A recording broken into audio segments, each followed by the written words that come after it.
What's up, everybody? I'm Matt. And I'm Beth. And today we're going to be reviewing the interior in the 2022 Honda Civic. So the Civic is all new here for 2022, a new generation, and it's very impressive. They made it longer, it's a little bit wider for its track and everything, and so it just gives it a little bit of a roomier feel than before. And I mean, they completely redid this interior, and it is a huge improvement. And I think Honda really leapfrogged just about everybody in this segment, and I'd say this is right at the top of the pack as far as interior niceties, interior space. Everything is just really impressive in here. Yeah, it's kind of crazy how far they have come. It's very, very impressive. Everything, I think, looks very sleek, very clean. It's very easy to digest, I think. I really like it. Yeah, not too many buttons or anything. And yeah, I mean, I think the one dominating thing from this interior design is this honeycomb metal trim you have going across the full width. And that's actually a throwback to the interior design of the 1970s Civics. And that's real metal, by the way, too, which in a vehicle that's in the $20,000 range, you don't really get a whole lot of real metal usually. And to have this enormous strip is really cool. And it kind of interestingly hides the air vents as well. So it isn't just one big vent or anything. You still have your typical 4 air vents, but it's very nicely blended, and it's just an interesting visual thing. So it's not just the usual, you know, plastic and that's it. You know, you have these little bits that kind of spice it up a little bit. And this, by the way, is a Touring trim. So this is the fully loaded model, and the Touring trim is the only one that gets these digital gauges. It's the only way you get this larger touchscreen and stuff. So the Touring trim is going to be actually quite a bit different from an interior standpoint than all the lower versions of the Civic. But it is very, very nice nonetheless. And so first thing, sitting down in these seats. So you have the full leather seats here in the Touring. Again, leather is only actually in the Touring trim. Any lower trim, you're going to have cloth seats. But these leather seats are really nice and comfortable. I love that they're perforated. They have pretty good support, too, for just a normal, ordinary, compact sedan. And they're heated seats as well. And so, you know, that's nice to have. But it is worth noting that they're not cooled. And that's something that with stuff like Hyundai Elantra, Kia Forte, those do give you cooled seats. But most others in this segment, you don't have cooled seats. So not a big omission there. But, you know, they do have all the usual power adjustments. But we don't have any kind of lumbar support here as far as adjustable lumbar support, but I think they're actually really soft, comfortable seats still. Yeah, and with the passenger, I love these seats. They're really comfortable. You can't adjust the height, which is fine. Because I don't feel like I'm sitting up super high or anything. So I think that they're very good seats. They're very comfortable, especially in the back. The back seats are also extremely comfortable. I really like these seats. Yeah, and we'll get to the back seat in a minute, but it is one of the most spacious back seats in this segment. But yeah, so a really good job as far as comfort goes. And then moving on to the steering wheel here, that also is a really great steering wheel. I love the new design here, a little bit of a smaller airbag cover. And you have a nice 9-3 grip, nice 10-2 notches, and they redid all the buttons here, so it's more traditional than it was kind of funky in the previous generation Civic with this like slider touch thing that they had going on the steering wheel. Thankfully, this is now just normal. You have these little scroller wheels, which feel really cool with their texture, and all works very good. All the buttons here feel a lot nicer than they have in the past, and I really think they were benchmarking the Mazda 3 when they designed this interior, because everything has the very similar type of quality feeling that you get in the Mazda 3, with all the buttons feeling nice, all the switches having a resistance to them, all that kind of stuff. You get all that here in the Civic as well, and it makes it feel actually more expensive than the price suggests, honestly. You even have paddle shifters here on the back of the wheel, which are kind of useless in a vehicle like this with a CVT and stuff, but you know, kind of nice, I guess, if you are in a sporting mood and want to play around with them. But you can go watch my driving review if you want to hear how those paddles actually work and stuff. But overall, just a really great steering wheel. And another thing, while I'm talking about the airbag cover and stuff, is that they actually redid the airbag designs for both the driver and the passenger airbag. And so it's a new airbag design that actually is supposed to help better protect your head in crashes and stuff. And those are the types of things that other car companies don't even really mention usually, you know, in their press kit materials. They don't really go into details about stuff like that, whereas Honda really is focused on safety. The whole vehicle is safer in many different ways. I go more in depth on all that in my driving review as well. But just one other thing to note here while I'm talking about the steering wheel.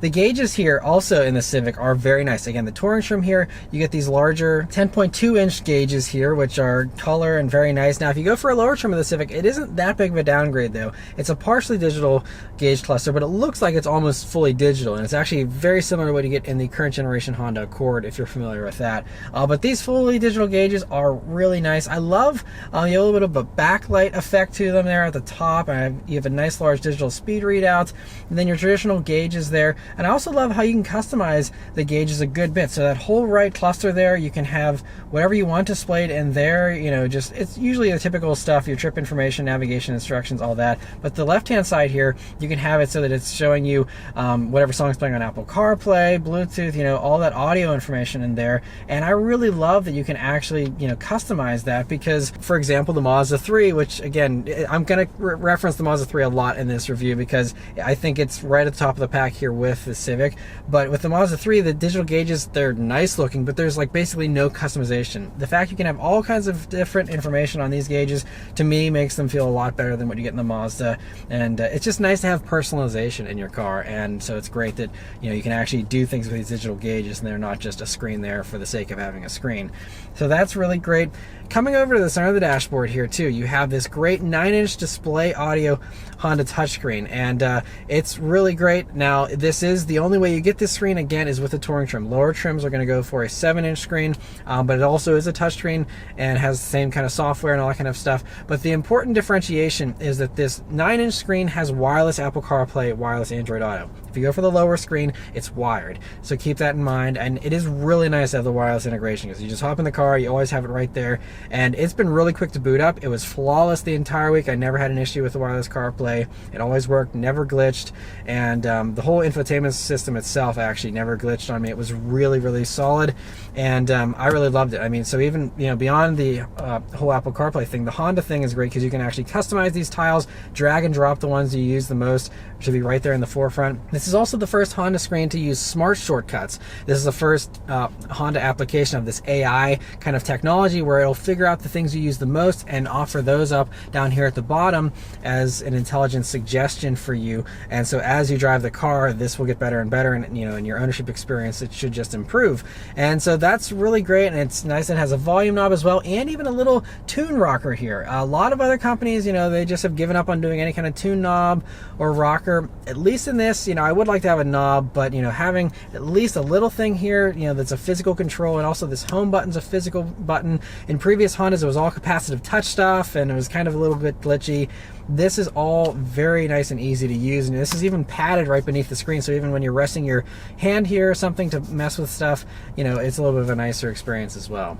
But one last thing to mention about this infotainment system is that the only way you get satellite radio is in this top Touring trim, which is kind of strange to me. That, I mean, usually, you know, sometimes it's not included in like a base model, but usually like by a mid-grade trim you end up having the Sirius. But according to what I could see, only the top Touring trim gets that Sirius XM, which is kind of crazy. Now, you do have the smartphone integration, so you can still stream Sirius, you know, on your phone, but it's not as good of a solution as just having it here in this. So that's a little bit of a bummer. Yeah, so I just think that it's kind of crazy because I don't think that Sirius needs to be anything super special, like, oh, only if you spend like this amount of money can you get this. Like, I think it should be pretty standard, because nowadays, if you're listening to just FM or AM radio, you're hearing the same songs over and over again, and at least with Sirius, you can have better channels and everything like that if you're not wanting to use your phone. But like you said, most people do use their phones and can use their phones as their audio streaming, so it's whatever. Yeah, maybe they just think people that buy base models just use like Spotify and stuff.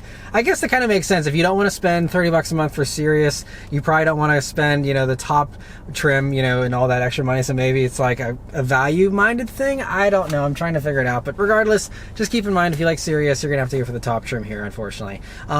And then, yeah, but moving down to the climate controls and stuff, you know, you have these nice metal knobs with this knurled finish to them that just feels really high quality. Now, they are a little bit loose on the knobs, and this is something where the Mazda, this is all pretty tight. So, you know, like I said, it's really neck and neck with the materials and stuff. I think the Mazda maybe in some cases does things a tiny bit better, but I'm really nitpicking here, because I mean, compared to all the other stuff, even Corollas, Sentras, all those types of vehicles, which have improved their interiors a lot in the past few years too, they're still not having materials this nice. And so that's where I think the Honda really has made a huge improvement.